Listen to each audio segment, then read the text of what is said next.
L'histoire des Templiers offre un prisme exceptionnel pour comprendre cette autre histoire de France, qui s'est faite avec, par et parfois contre les religions. Cette épopée de près de 2 siècles, de 1118 à 1314, révèle les mutations profondes des rapports entre pouvoir royal, autorité pontificale et ordre religieux militaire, incarnant parfaitement les tensions qui ont façonné la France médiévale. Pour comprendre la naissance de l'ordre du Temple, il faut remonter aux origines même du pèlerinage chrétien vers Jérusalem. Dès le IVe siècle, cette ville où le Christ est mort et ressuscité n'avait cessé d'attirer les pèlerins depuis la christianisation de l'Empire romain. Des récits, comme celui d'Égérie, attestent déjà les étapes rituelles du pèlerinage.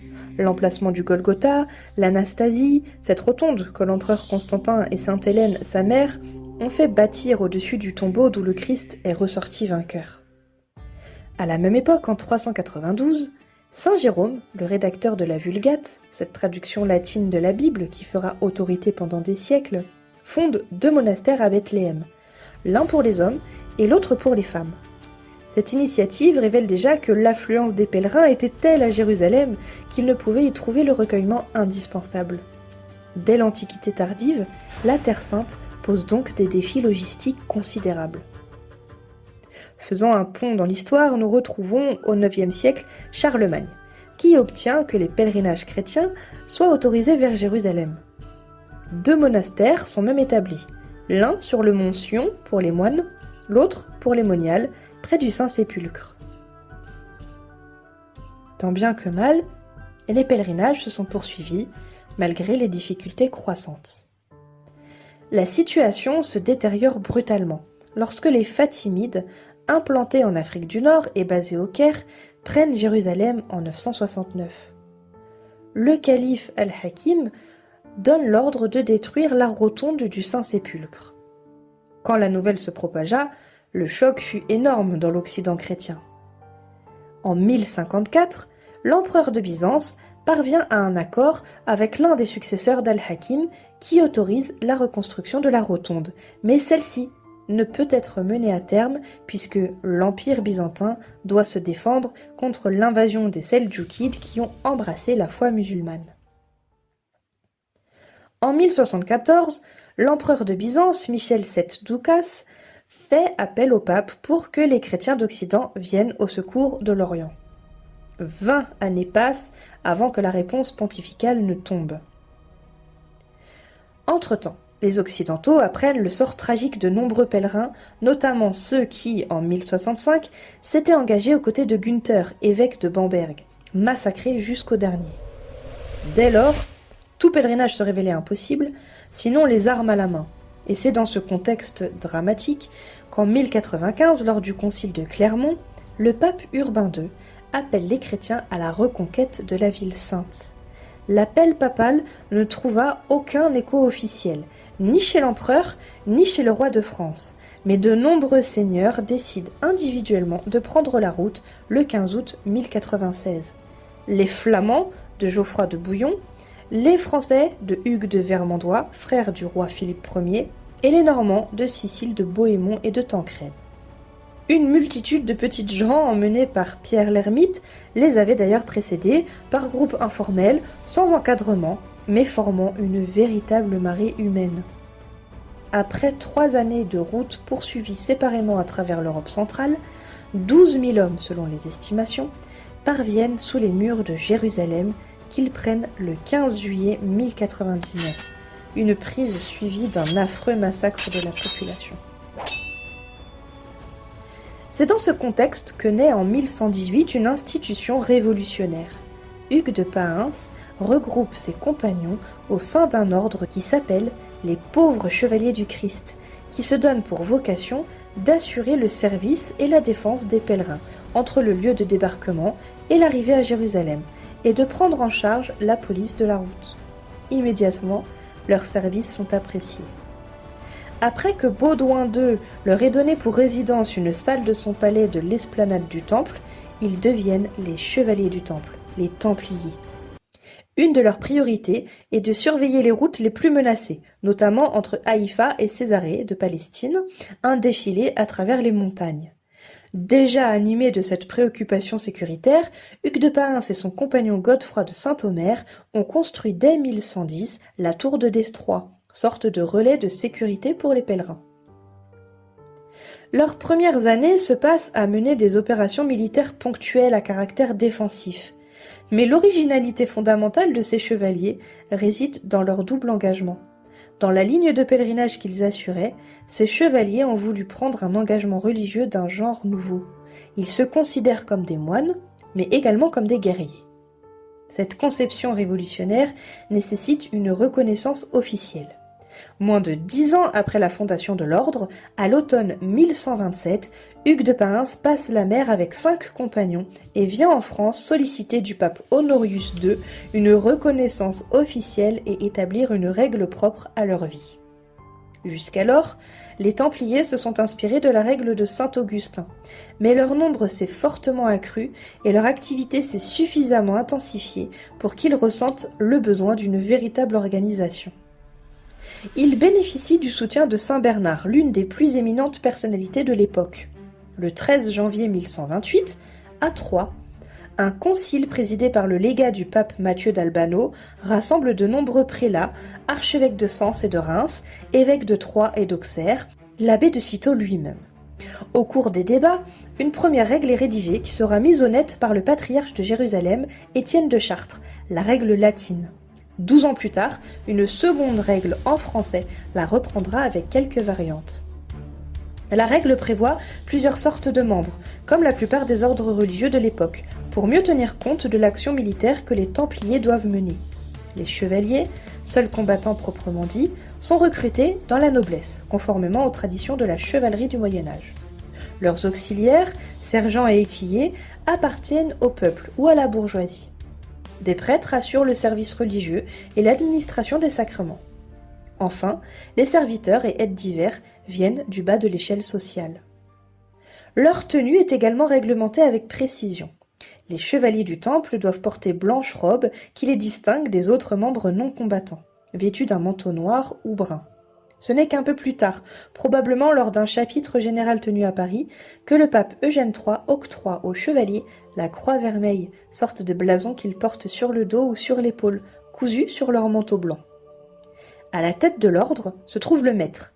Il n'est jamais question de grand maître, parce que ce terme sera employé qu'au XIVe siècle, à une époque où déjà l'ordre a disparu. Le maître a exactement la fonction et le pouvoir d'un père abbé dans un monastère. Il doit, dit la règle, tenir à la main le bâton et la verge. Le bâton avec lequel il soutient les faiblesses des autres et la verge avec laquelle il punit les vices de ceux qui manquent à leurs devoirs. Les frères lui doivent ferme obéissance. L'organisation administrative est minutieusement codifiée. Lorsqu'il s'absente, il est remplacé par le sénéchal, en quelque sorte son lieutenant. Le maréchal, quant à lui, a la responsabilité des armes et armures de la maison, le harnais. Le maître dispose pour son usage personnel de 4 chevaux, 2 frères chevaliers, un frère chapelain, un clerc, un sergent et un valet, auquel s'ajoute un maréchal ferrant et un écrivain sarrasinois qui interprète et probablement recruté dans la population indigène. Il a aussi un cuisinier et 2 garçons à pied, alors que le valet, lui, dispose d'un cheval. Cette organisation révèle la dualité fondamentale de l'ordre. Ce sont des moines chevaliers qui sont soldats que dans le cadre de leur mission de protection. Et le reste du temps, ils sont essentiellement moines. Pauvreté, chasteté, prière, c'est un carcan exigeant et le succès de l'ordre va briser ce carcan exigeant de l'intérieur, ce qui va d'ailleurs autoriser des rumeurs et des convoitises. L'expansion de l'ordre en France est absolument spectaculaire. La maison de Jérusalem, établie à l'emplacement du temple, est la maison principale, mais il y a aussi des commanderies en France. On en compte pratiquement 3000, et cette implantation, elle suit une logique géographique précise. Dès 1124, le comte Guillaume de Poitiers fait don à l'ordre d'une église à La Motte, dans le diocèse de Fréjus, puis de l'église Saint-Jean à Saint-Paul-Trois-Châteaux. En 1150, nombre de commanderies sont répertoriées en Avignon, à Bordeaux, à Saint-Gilles, à Nice, à Aix, dans la région d'Orange et de Vaison. On dénombre en tout 29 maisons du Temple dans les limites du Midi provençal. Cette région revêt une importance stratégique particulière, car elle n'est pas acquise alors à l'autorité pontificale. Elle doit assurer le ravitaillement des établissements d'Orient par la vallée du Rhône et le port de Marseille, en produits de la terre, en foin, en froment, en chevaux, mais aussi en biens divers. Le réseau logistique templier préfigure les grandes routes commerciales européennes. L'architecture des commanderies reflète parfaitement leur fonction. Les maisons sont très simples pour des moines soldats, parce que les commanderies d'Europe sont avant tout des exploitations agricoles administrées avec un grand soin. Ce sont de vastes quadrilatères avec des tours aux angles et parfois une chapelle à l'intérieur. Ces chapelles s'apparentent de très près à celles qu'ont élevées les cisterciens. Les bâtisseurs ont recherché la simplicité et le fonctionnel. Le 29 mars 1139, la bulle pontificale du pape Innocent II révolutionne le statut de l'ordre en autorisant les Templiers à avoir leurs propres oratoires et leurs cimetières, desservis en général par des chapelains dont la plupart adoptent l'ordre de Temple. La justification théologique est explicite. Il est indécent et périlleux que des frères professes, en allant à l'église, doivent se mêler à la tourbe des pécheurs et des fréquenteurs de femmes. Cette autonomie spirituelle préfigure les conflits futurs avec le clergé séculier. L'originalité des Templiers réside dans leur double activité parfaitement adaptée à la société féodale. On a d'abord les chevaliers qui sont assistés de leurs sergents qui ont une activité militaire, qui bâtissent des forteresses, qui assurent l'ordre et la protection des pèlerinages et qui prennent part à tous les assauts défensifs ou offensifs. Et on a d'autre part assistés de paysans, d'autres chevaliers qui se font exploitants agricoles et qui mettent en valeur la terre que leur a été donnée en Occident, veillent aux récoltes et organisent les expéditions de vivres et de bétail en direction de l'Orient. Les envois vers la Terre Sainte sont méthodiquement organisés, essentiellement du froment, du millet, des bœufs et des chevaux. Mais l'activité agricole des Templiers prend parfois des dimensions urbanistiques remarquables. Ce sont ainsi les Templiers qui entreprennent d'assécher le vaste marécage des bords de Seine à Paris, où s'élèvera le célèbre quartier du Marais, qu'ils aménagent en jardin potager, subvenant de même coup aux besoins d'une ville en pleine extension. Cette activité d'aménagement du territoire constitue un aspect souvent oublié de leurs activités. Leurs commanderies en Occident ne sont pas simples lieux de réunion pourvus d'une chapelle. Partout, les Templiers mettent la terre en valeur avec une application sans égale. Cette contribution au développement économique français explique en partie leur succès initial et l'ampleur des donations qu'ils reçoivent. Et très tôt, les Templiers sont accusés de mener leur politique personnelle. En 1168, l'ordre refuse de s'associer à l'entreprise conjointe préparée par le roi Amaury, le successeur de Baudouin III contre le sultan d'Égypte, pays sur lequel les Francs ont établi une sorte de protectorat. Cette indépendance politique marque le début d'une autonomisation dangereuse. Avec la mort de Baudouin IV, les Templiers ont un nouveau maître qui s'appelle Gérard de Ridefort, un Flamand, un chevalier errant venu chercher fortune en Terre Sainte. Ce personnage illustre parfaitement les dérives de l'ordre. Cela démontre que certains des cadres étaient bien plus préoccupés par leur propre réussite que par la délivrance du Saint-Sépulcre. Méconnaissant la région, ils entreprennent des expéditions qui sont aventureuses contre Saladin. La bataille de Hattin en 1187 constitue un désastre militaire et moral. Les sources historiques permettent de reconstituer précisément le déroulement des événements. Lorsque l'armée franque se met en marche vers Hattin, le seul point d'eau de la région, Raymond III commande l'avant-garde. Guy de Lusignan, le roi, suit avec le gros de l'armée et les Templiers ferment la marche. Ils sont vite repérés par Saladin. Le vent souffle sur l'armée chrétienne et Saladin fait allumer des feux pour rendre impossible leur séjour sur la butte de Hattin. Très vite, elle est encerclée par les Sarrasins, si près qu'un chat n'aurait pu s'échapper de l'ost sans être vu. La défaite est totale. Les sources continuent en disant que Saladin et son armée fondent sur les croisés qui se rendent en masse.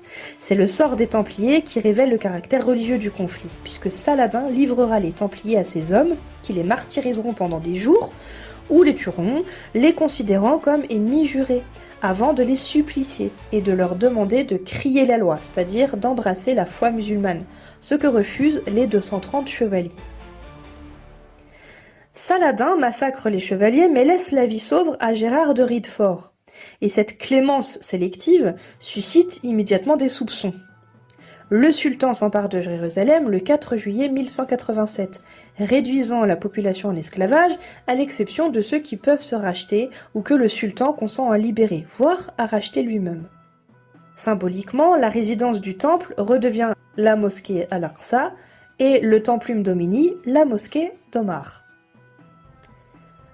Le comportement de Gérard de Riedefort après la défaite achève de ternir sa réputation. Il parcourt les forteresses, incitant les habitants à capituler à Gaza comme à Ascalon. Ces capitulations, sans combat, alimentent les rumeurs. Désormais en Terre Sainte et particulièrement dans l'ordre du Temple, on murmure que ce personnage dont la conduite est constamment suspecte a en réalité crié la loi, c'est-à-dire embrassé secrètement la foi musulmane. Malgré ces revers, les Occidentaux se maintiennent néanmoins en Terre Sainte. Leur territoire est réduit à une étroite bande littorale, pouvant par conséquent recevoir des renforts de la mer. Gérard de Riedefort disparaît finalement en 1189, laissant l'ordre dans une situation compromise. En effet, après sa mort, l'ordre du Temple entre dans une phase de fragilisation progressive, marquée par des divisions internes, des rivalités avec les autres ordres militaires et une perte croissante de légitimité.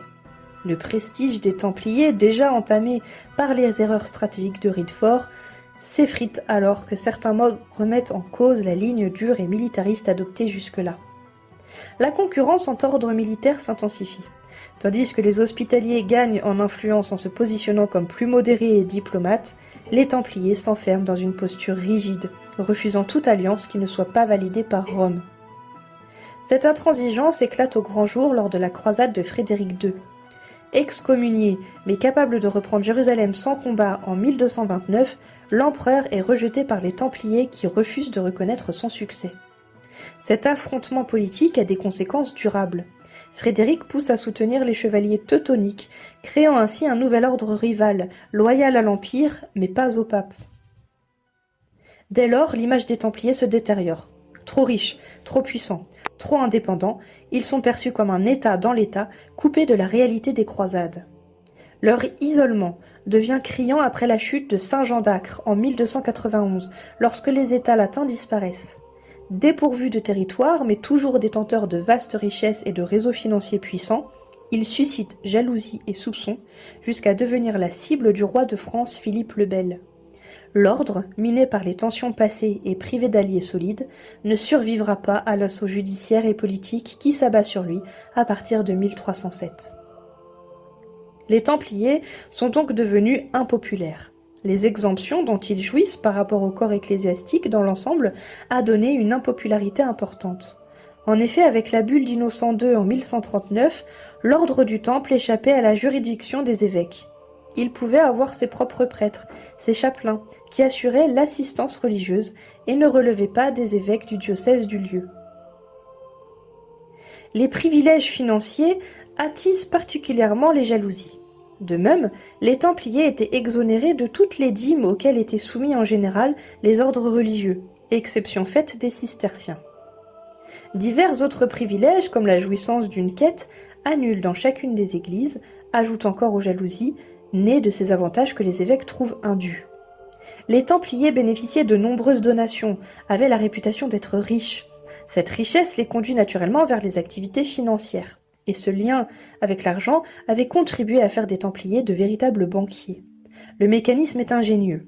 Les pèlerins, au moment de leur départ, plutôt que de s'exposer à être volés et dépouillés sur les routes qui étaient peu sûres, confient aux maisons du Temple, en Occident, la somme qu'ils comptent emporter, moyennant une attestation véritable, la lettre de crédit qu'ils présentent dans l'une des maisons du Temple, qui réglera le montant. Cette innovation financière a une portée historique considérable. L'histoire considère même que cela montre l'origine de ce que devient la lettre de change ou même le chèque bancaire. À la fin du XIIe siècle, la Maison de Paris, qui est le principal établissement des Templiers de France, recueille les finances royales. On parle alors de trésors royaux. Mais cette activité financière se retourne contre l'ordre. Cette activité est mal ressentie dans le peuple soumis à l'impôt, particulièrement lorsque règne Philippe le Bel. Et en même temps, on reproche aux Templiers de n'avoir su conserver la Terre Sainte. À quoi sert désormais la richesse de leur commanderie ?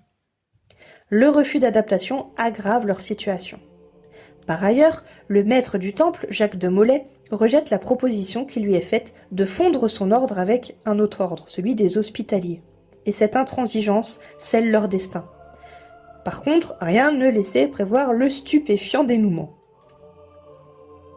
Le vendredi 13 octobre 1307, à l'aube, tous les Templiers de France sont arrêtés dans leur commanderie sur ordre du roi. L'ampleur de l'opération est stupéfiante. On peut dire qu'il s'agit là de l'une des opérations policières les plus extraordinaires de tous les temps, préparée de longue date dans le plus grand secret. La préparation révèle un roi devenu maître en organisation administrative. Un mois plus tôt, le 14 septembre, des lettres closes ont été adressées aux baillis et aux sénéchaux du royaume, avec ordre de les ouvrir un jour dit. Il leur est également enjoint d'ouvrir une information secrète sur toutes les maisons dépendant du temple dans leur circonscription, de choisir des prud'hommes puissants du pays et de les informer de la besogne sous serment et secrètement. Le jour J, les instructions sont précises. Enfin, au jour indiqué, le 13 octobre, d'arrêter les personnes et saisir les biens. Les prescriptions royales semblent avoir été suivies à la lettre. La manière de procéder est partout la même. 3000 commanderies environ sont ainsi l'objet d'une visite le même jour, à la même heure, démontrant la préparation méthodique et minutieuse de cet événement. Cette révolution dans l'art de gouverner s'explique par l'évolution de l'entourage royal. En effet, Philippe le Bel est avant tout un législateur. Il est entouré non plus d'hommes d'armes comme ses prédécesseurs, mais de juristes, de professeurs de droit qu'il a d'ailleurs institués chevaliers eslois. Parmi eux, Guillaume de Nogaret puis Guillaume de Plézian, lesquels vont prendre une part très active à l'affaire. Le contexte papal favorise l'opération. Au moment où il prépare cette attaque d'envergure contre un ordre religieux dont l'œuvre intéresse toute la chrétienté, Philippe le Bel sait n'avoir rien à redouter du pape, puisqu'un long interrègne a suivi la mort de Boniface VIII en 1303, et son successeur Benoît XI meurt à la veille du jour où se préparait l'excommunication de Guillaume de Nogaret, accusé d'être le conclave qui doit nommer le nouveau pape, s'éternise durant 11 mois. Philippe le Bel innove également dans l'art de manipuler l'opinion. Philippe le Bel est le premier roi à se révéler maître en manœuvres policières, et il est aussi le premier qui ait saisi l'importance de l'opinion publique. La stratégie de communication est immédiate. Dès le lendemain de leur arrestation, un premier manifeste diffusé à Paris accuse les Templiers d'apostasie, d'outrage à la personne du Christ et de rites obscènes, particulièrement au moment de la réception des chevaliers. Les accusations sont précises et frappantes. Ils adoreraient une statue nommée le Baphomet et porteraient sur eux une cordelette consacrée sur sa statue. La campagne de propagande est systématiquement organisée. C'est alors que le dimanche 15 octobre 1307, officiers royaux et frères prêcheurs parcourent les rues pour commenter et expliquer ce manifeste à la foule ébahie. L'expansion européenne de l'opération révèle les ambitions de Philippe le Bel. Le 16, le roi adresse à tous les princes et prélats de la chrétienté une lettre les invitant à faire arrêter les Templiers de leurs États. Mais cette tentative d'internationalisation échoue largement. Il trouve peu de réponses favorables. Les accusations lancées par Philippe paraissent par exemple au roi d'Angleterre, au roi du Portugal ou au roi de Castille, et même au roi d'Aragon et de Sicile, dictées par la calomnie et la cupidité. En conséquence, finalement, les Templiers ne seront pas inquiétés hors de France. Le procès s'étire sur 7 années, ponctué de réunions, de rencontres, de publications, de bulles et de condamnations. Mais c'est le 18 mars 1314 que se joue le dernier acte sur le parvis de Notre-Dame de Paris, avec la comparution de Jacques de Molay, le maître de l'ordre, Hugues de Perrot, le visiteur de France, et 2 précepteurs de Normandie et du Poitou, Geoffroy de Charnay et Geoffroy de Gonneville. Leur ultime sursaut de dignité bouleverse l'assistance. Ils proclament leur innocence. Ils disent que l'ordre est saint, que la règle du temple est sainte. justes et catholiques, et qu'ils n'ont commis ni les fautes, ni les hérésies qu'on leur attribue. Leur seul crime a été de se livrer à de faux aveux sous la torture pour sauver leur vie. La cruauté du châtiment révèle la volonté d'intimidation. Le bûcher fut allumé avec une extrême lenteur calculée afin qu'il souffre le plus possible. Mais cette exécution produit un effet inverse à celui escompté.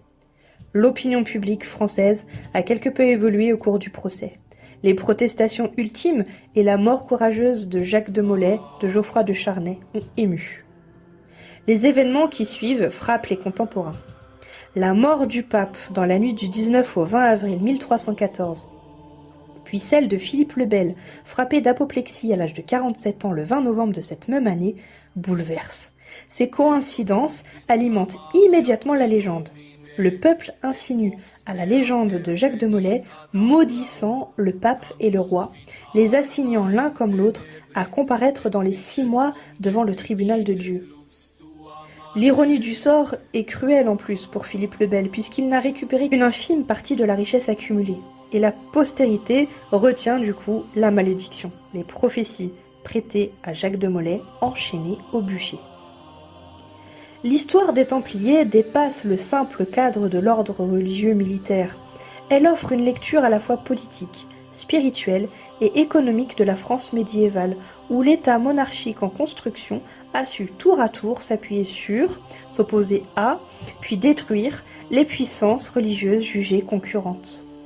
Fondé dans un contexte de croisade et de ferveur religieuse, l'ordre du Temple incarne une forme révolutionnaire de religiosité engagée à la croisée de la prière et du glaive.